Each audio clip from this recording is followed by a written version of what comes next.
Оставя, тук се прибирам кой е такова ми разхождам кучето. И искам да направя този клип до малките кичици, деци мислили са от Mortal Kombat или от Tekken 4. Значи, вината с възраст е за такова, за кой е по-понай там Соня Батенчо да играят на стражаря паш.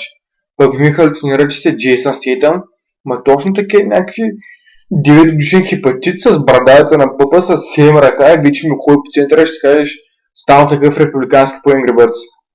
Какво да играя? Ма те точно такива четвърти клас ми се разходят с качулки, правят някакви връзки с отводното. Аз сещам на вашите години бях такъв с златия медал по лимки. Вися на тази възраст половината станали бащи, такива трезнаци имат. Какво да играя? И такова, много агресия има днешно време така. Излизам в квартала, гледам някакви шлемета там, бъскат някакъв тарали в земята. Викам, какво прави, че инженер. Направо зона не съм направил там. Ама, не, наистина, днешно време човек, ти с малките повече са в морална миграция.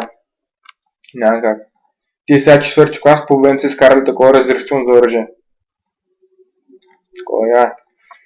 Пък аз сещам на вашите години човек са цъхнем там такова чича, митя, револт, някакви такива.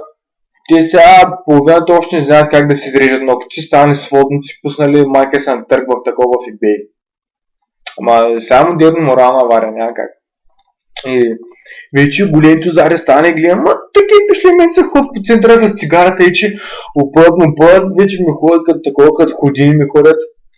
Кажа сега да е бъбрешна тикърта да е ба. Пуснали си една песен на такова на Уиз Калифа, опъват една цигара, после 2 седмици кашат с такова с глънагине с 6 кила катран в трахеята. Какво да играе? Пък има такива ди бият момичета, после що на 22 години няма ли се в тие. Абе, пък ти с малките много се отварят някакъв път, сурно ще объркат човека, ще ми инсталират един крак бъбрека сурно. Ама няма как това. Такова нищо поколение човек, ти се мое мнение, вие се спасаете.